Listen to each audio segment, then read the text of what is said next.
We live in a time where masculinity is shamed and men don't know what it means to be a man. As a pastor and counselor, I've spent the better part of my life equipping and training others.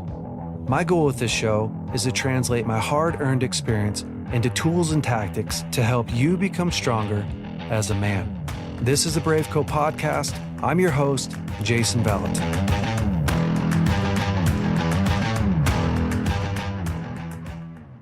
Hey man, I want to share with you an opportunity to join an online event hosted by BraveCo. If you're hungry to experience community, breakthrough, and hope with like-minded men, I want you to join us at www.bravecochallenge.com. Now, let's get back to this week's episode. Welcome to the BraveCo podcast. I'm your host, Jason Valentin. Today, we're going to talk about addiction. Back in the 1970s, there was a series of experiments called the Rat Park experiment. And if you've never checked out these experiments, I highly recommend it. They're fascinating. But what had happened is researchers were trying to figure out what makes drugs so addictive. And they had done a series of studies in the 60s on rats. And basically what had originally happened is that they would take these rats one at a time and they would put them in a cage with two different water bottles. One water bottle was laced with drugs, different kinds of drugs. And then the other water bottle would just be nothing but water. And the interesting thing that they found about this experiment is that every single time, 100% of the time, the rats overdosed on drugs and died. So therefore, as you can imagine, the conclusion for the scientists were that drugs were just so incredibly addictive. Like the drug itself had these hooks that if you did cocaine or if you did meth or if you did methamphetamines, that once you did them, now you're hooked, because of course these rats died. Well, another scientist in the 70s started to look at that old research and went, man, I wonder if that's fully accurate, because he said, I wonder what would happen if you put more rats in the cage and if you made it fun. And so he created this rat park, right? He put loads of rats in a cage together, so they had community. He put fun things for them to do, from, the wheels to balls to the rats could have sex and they could socialize. And then he put the same two water bottles in the cage. He mimicked it. And what he found is phenomenal. He found that rats would occasionally ingest the drug-laced water, but not one rat actually overdosed. They would only use it recreationally. And instead, the rats would mostly just hang out, have fun, drink the normal water, and abstain from the drug-laced water bottle. And so his conclusion was that addiction is more about the cage that you live in than the substance that you take. Addiction is more about the cage that you're in. It's all about the cage that you're in. Now, it's really interesting when you start to think about addiction from that perspective, right? Because most people, the way that we have typically tried to address addiction, at least in my generation, is we would try to get kids to not take drugs. Well, that's valiant, and there's room for that. Or we try to get people to not look at pornography. So we'd say, porn's bad. It funds sex trafficking. It degrades women. It has all these negative side effects. on your mind and on your body, physical effects like erectile dysfunction and social anxiety, ADD, all these things, which is totally true. But we typically attack or combat addiction from this angle and really try to get people to stop using the substance, not really fully understanding that the drugs isn't really the problem. Now, that's not going to be a shocker to you. If you're listening to this, you would probably know, like, I know drugs aren't the problem. Well, then what is the problem? What's the real problem?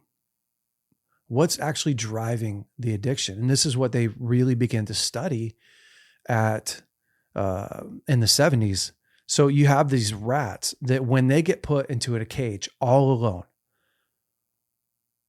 there's no connection, there's no fun, there's no hopes. These rats basically begin to just medicate the pain that they're in. So addiction starts, this is an interesting thought. Addiction starts when you can no longer bear being present in your own life. Addiction starts for us when we can no longer bear being present in our own life. That's a powerful statement. I didn't come up with that, by the way. I can't even remember who came up with that. That is a powerful, powerful statement. Well, most people got hooked or started to medicate their pain at a very, very young age. When you think about when was the first time that you didn't want to be present in your own life? Were you born into a home where your parents really loved you? If you were, then probably much later. Was it in high school when you went through a breakup or you felt insecure or you felt stupid? When I look back at my life, addiction started very early in my life, which I've talked about on this podcast before. Addiction for me started around 10, 11 years old. I had lots of anxiety that, believe it or not, I didn't even know I had. I didn't know to label it as anxiety, but the fear of death, I was constantly afraid that something was wrong with me. I had irrational fear. I was afraid of dying, that I was going to die, that someone was going to kidnap me, that I just had all these different fears throughout my life.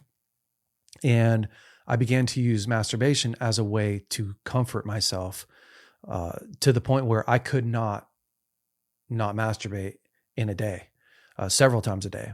And that grew into this crazy, out of control addiction that took me years, lots of years to overcome, to the point where at 14, my friends found porn, and they found, VHS tapes back before. I mean, probably most of you guys won't even remember or haven't watched the VHS tape, but growing up, I mean, that's what we had. We had VHS tapes and we had Playboy magazines, and that was where I got introduced to porn.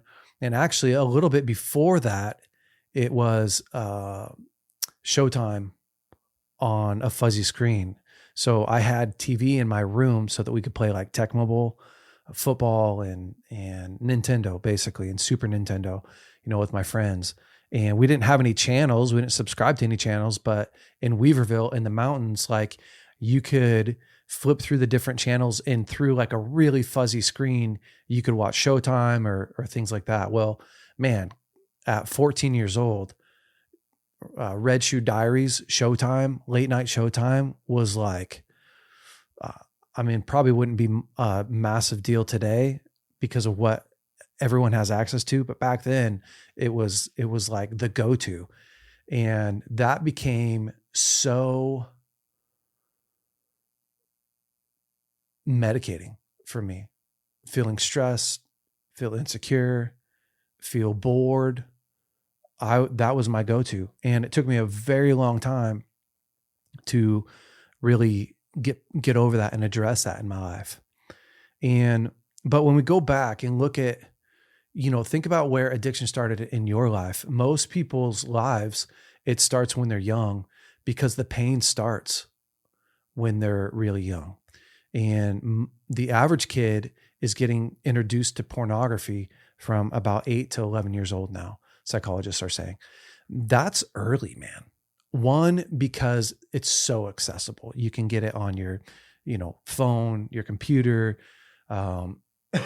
Excuse me. You can get it on, just anyway, it's everywhere. It's everywhere now, where it used to be pretty hard to get. And not only that, but it's super acceptable. Back when I was a kid, you didn't really know a lot of other kids and parents that were looking at porn. It wasn't like the cool thing to do. Getting nudes in high school, that wasn't popular. Being able to, just sleep around was like, that's what the bad people did. Nowadays, pretty normal. That stuff's super normal. Well, you introduce these kids nowadays and adults that have tons of pain in their life, and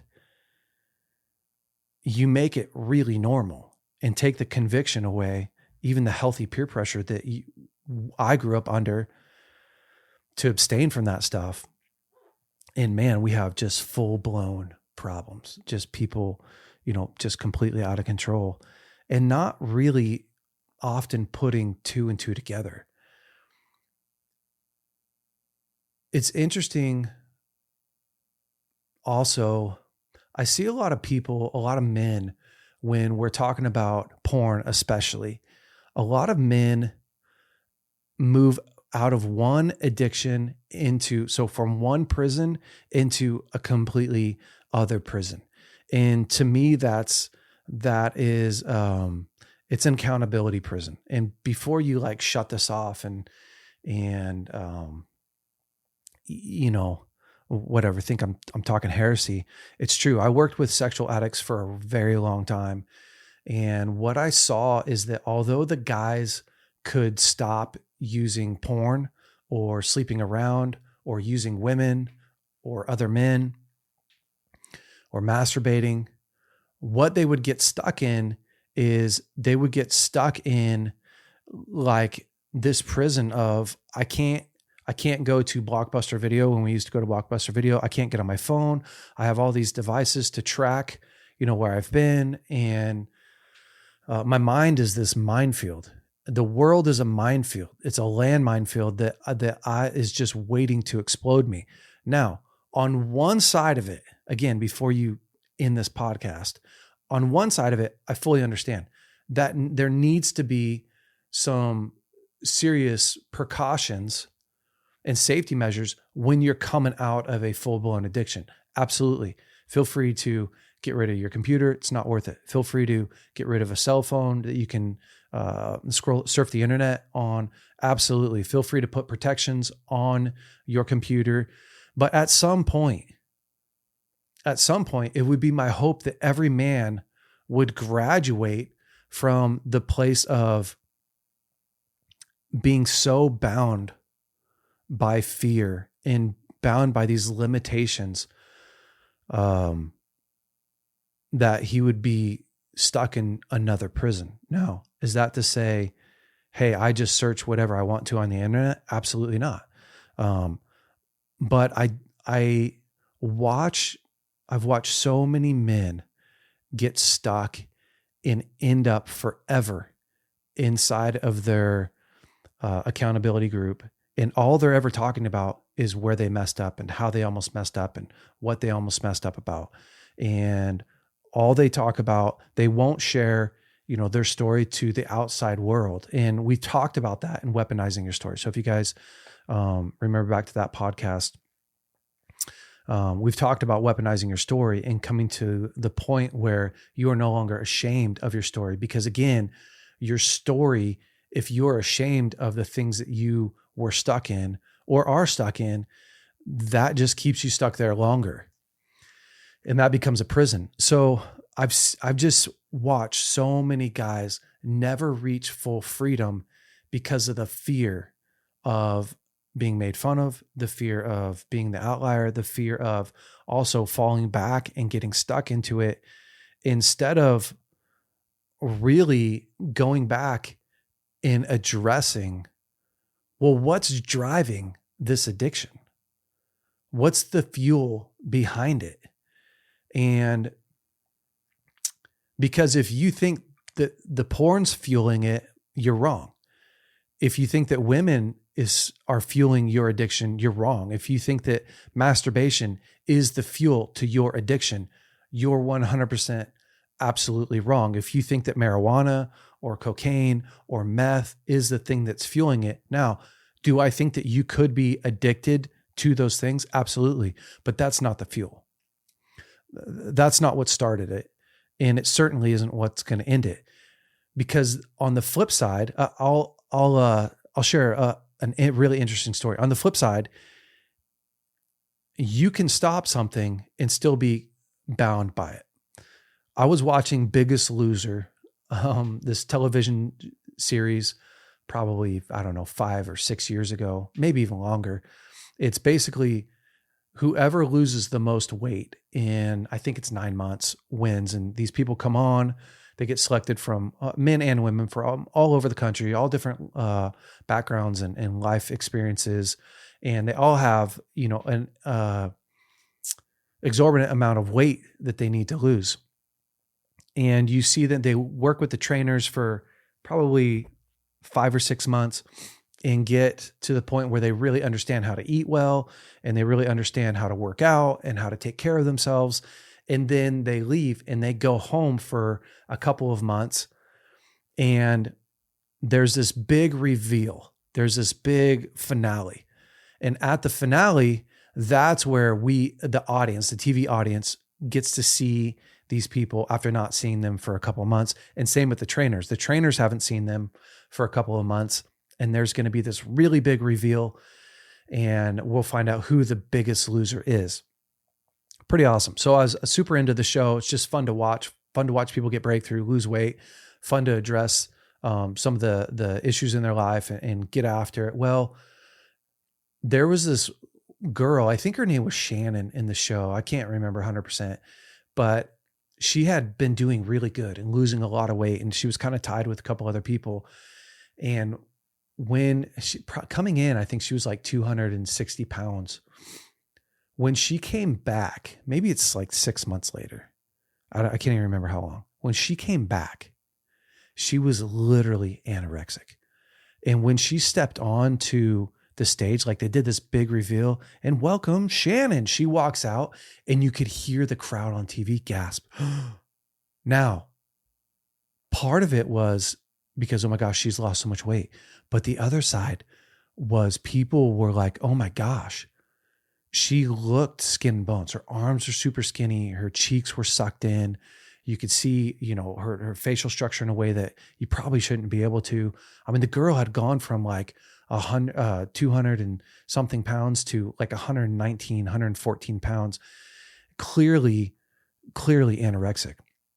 And then it came out later on, just like a week after, like that she was anorexic. And then there was all this debate, like, is the biggest loser actually helping people, or are they really hurting people? Are they exchanging one addiction for the other? And it's a classic example, guys, of what happens when we don't address the real driver. See, for Shannon, the driver wasn't food. The driving force behind what was her desire to consume and to binge wasn't, oh, I'm just hungry. I need more, better food. I have to have food. No, absolutely not. It was the internal condition that she was in. And here's the thing about addiction is that our addiction gives us an addiction is this idea that I have control over what I don't have, over the powerless areas in my life. So let me say it maybe a little bit differently. Our addiction is an attempt to get control over what we don't have control over. So if you are in pain, your addiction, right, your drug use is an attempt to manage the pain, get control of the pain. If you feel lonely, if you feel powerless, right, and you're using women to feel powerful, well, your addiction, your using women is your ability to control what you feel out of control of. And this, going back to Shannon, this girl, she had found so much comfort from the pain that was in her life. So she ate and she numbed herself with that. Well, when that was gone, what did she do? Unconsciously, she scrambled to, well, now I feel powerful by not eating. I feel powerful by fasting. I feel powerful by abstaining, by throwing up. Throwing up gives me a sense of peace. When I feel anxiety all day long, I go and I throw up, and that gives me a sense of release of endorphins, a sense of peace. I get to calm down, and whoop, we're back. We're right back in another cycle. It's so important that you actually understand what addiction really is, because you'll spend so much time trying to not do things, trying to, quit smoking pot, trying to not masturbate, not look at porn, not think bad thoughts. And although that's a good starting point, so don't hear me say, don't do that. That's a good starting point. That's not a finish point. And when I hear people that are, I'm not going to drink anymore, but they're not actually doing the inner work. Well, why were you drinking? What's the driving force behind that? Or I'm no longer, I'm no longer going to lie. Well, what's the driving force behind you lying? What's driving that?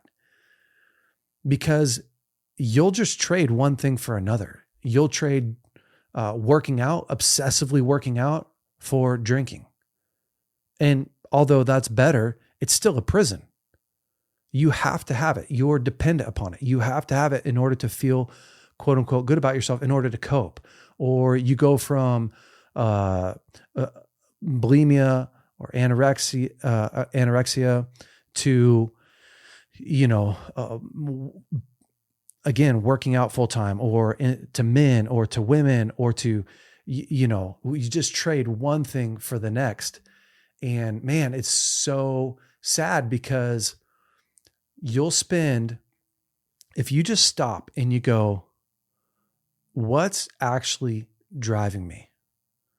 You'll spend so much less time fixing that issue than you will trying to figure out how to sustain this life of chaos through addiction. Because addiction is a complete thief. It robs you. It robs the people around you. It's a false sense of power and security and peace and love. And it's a false world. There's a few steps that I think everyone should take. If you're feeling like, man, I'm really stuck. The first one is you got to look at yourself. You got to look at yourself, like we've been talking about, and go, where's this coming from? Do I love me? Do I love my story? We talked about that on Weaponizing Your Story. Do I feel worthy of love? Because if you don't feel worthy of love and you don't love your story, your life's full of pain. And again, you're going to have to medicate that, because addiction starts when you can no longer bear being present in your own life. So when you're living a life, when you look in the mirror and you don't love you, Brene Brown says it like this. She says, people who love themselves, they believe that their story is what makes them lovable, makes them worthy of love. They love the good things about themselves and the things that they haven't done super good. They've learned to accept their story. That's really challenging. It's super challenging. Again, when you grow up in a home where you are told, when you were born into You are not worthy of love. When you were told through your parents' actions that you don't matter because they didn't spend time with you, because they were too busy, because they didn't know how. Now, I'm not saying it's all their fault. I'm saying they may not have known how, but the fact of the matter is the message that got sent to you, if you lived in a home like that, is you're not enough. You're not worthy of love. That's a ton of pain. And you're going to have to confront that story that was handed to you. See, where you're at today may not be your fault. It may just be your responsibility. In that, what I mean is a lot of what you see today, a lot of what you feel today, a lot of what you desire today, a lot of what you think is normal.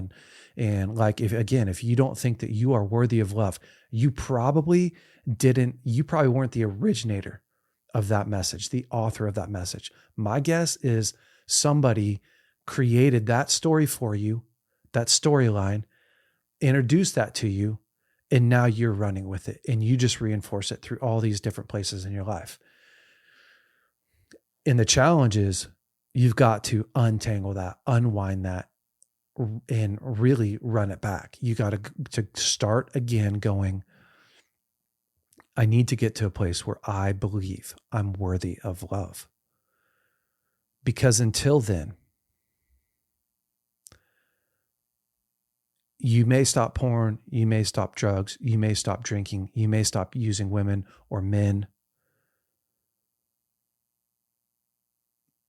But you're going to have to live in a prison because you're starving, because you don't like you don't love you, wishing that you're somebody else, wishing that you lived a different life. Those are all ways that we see ourselves as either a victim or it's a way that we also reject ourselves. Oh, I wish I was that guy. Well, you're not that guy. And if you wish that you're that guy, it says that you also wish that you weren't this guy.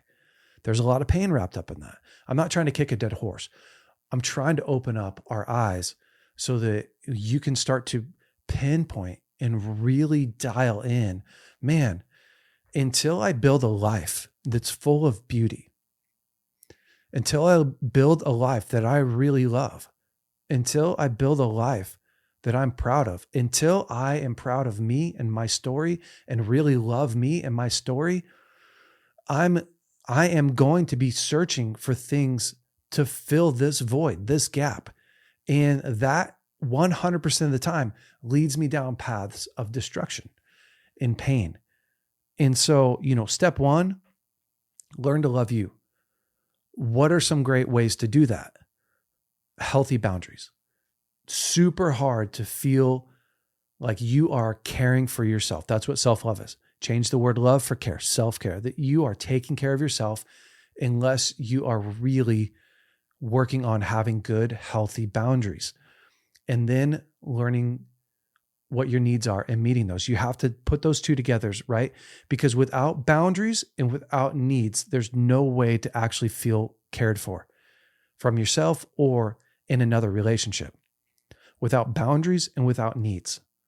Boundaries aren't this thing that keeps people out. Boundaries are actually this thing that helps people know how to care for you.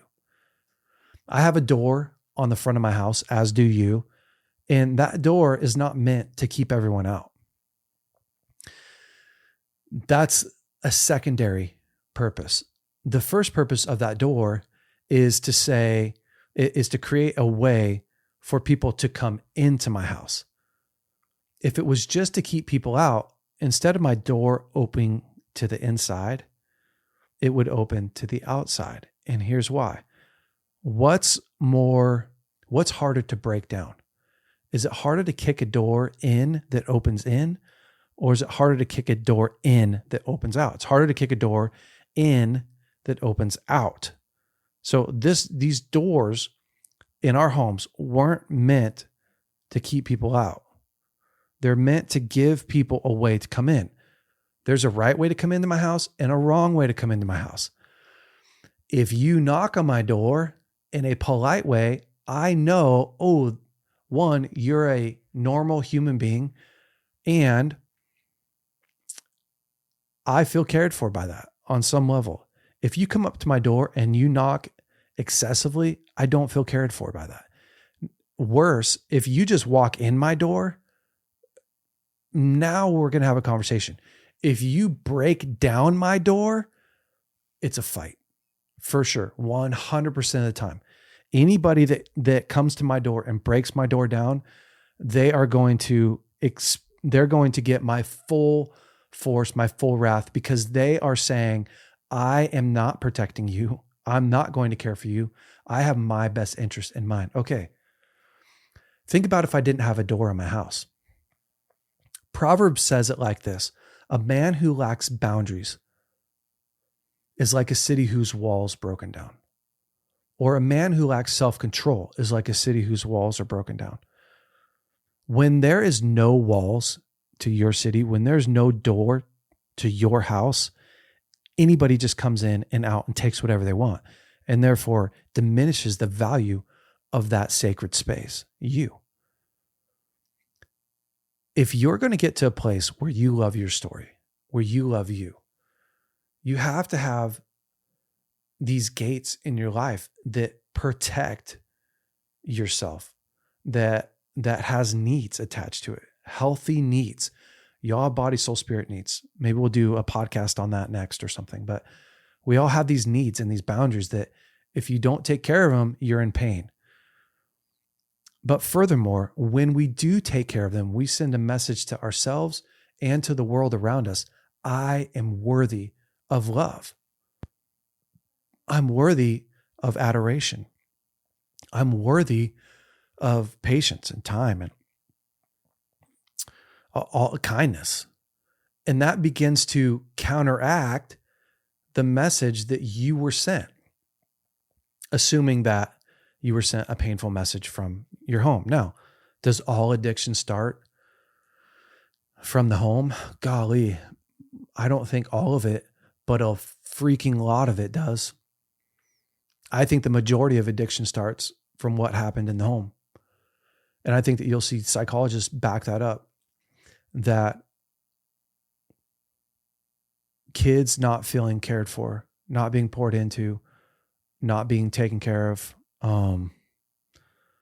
getting harsh messages, mixed signals sent to them repeatedly, not having to fend for themselves, has caused so much abuse and trauma on top of the abuse, the actual emotional, physical, sexual abuse, spiritual abuse that's happened to kids. Kids just getting used and abused has caused such a massive deficit and so much pain in people's lives. So, I do think that most of it comes from there. The other side of that is addiction also starts later on in life. And the thing that we have to do is wind back the tape and go, where did this start in my life? And focus on it head on. Go after it head on. Put some protections on your computer if you need to. Put some boundaries on your phone. Get some accountability. But know that the goal isn't to live there. That's a good place to start.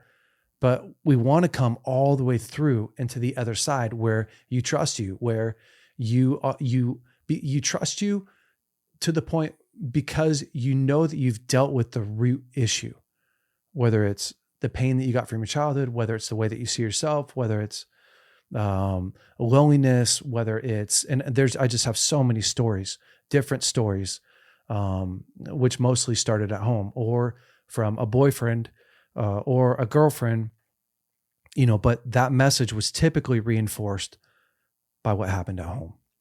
And so guys, I want you to start, just, if you're stuck in addiction, just for starters, let's remove the belief that what I'm struggling with right now is because of porn. Negative. It's not, or it's because of drugs, or it's because it's that root issue. It's the thing that's driving, it's the pain. It's you not being able to bear being present in your own life. Next step is you got to love you. You got to start to set some boundaries. So, get the Boundaries book by Townsend and Cloud. I partnered those two words together. Get the Boundaries book and begin to read the Boundaries book. The Transformation Center in Redding, California, you can go to www.transformationcenter.com .org, I believe, could be .com. I'll put a link to it. Is also a great place for sexual addiction. We have a lot of success there. There's other great places to begin to attack sexual addiction that way. Also, drug abuse and alcohol abuse as well. And so, but my main thing today wasn't even to teach people how to get out of addiction, mostly to focus on what is addiction and where is it coming from, and to remove this lie, this belief that I have to just quit using this substance. I have to just quit overeating. I have to just, and then I'll be addiction free. No, you won't. You'll find another one to go to. And to begin to start that process, we can dive deeper in later to, okay, what are some real resources and real ways to begin to heal from addiction? The starting point, though, is you loving your story, you accepting your story, you getting to a place with God that you do a lot of healing, what your parents said about you, what your friends said about you, what your biggest mistakes said about you, and you begin to find real healing, real acceptance from that, so that we can begin to put some healthy boundaries up, have some healthy needs, and begin to meet your needs in a healthy way.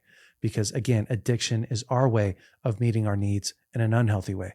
So if I learn how to meet my needs in a healthy way, boom, I am undoing that cycle that's been started in my life. So guys, hopefully this was helpful for you. If you love our podcast, would you go on and subscribe, like and subscribe to our podcast, share it with a friend. We'll be back next week, and super looking forward to next week. Thanks so much for listening. Have an incredible week. Hey guys, thanks so much for listening to the BraveCo podcast. If you like this podcast, would you please rate it, review it, leave us a great comment. And if you like this episode in particular, share it with your friends and family. That helps us to spread the word. Guys, stay brave. We'll see you next week.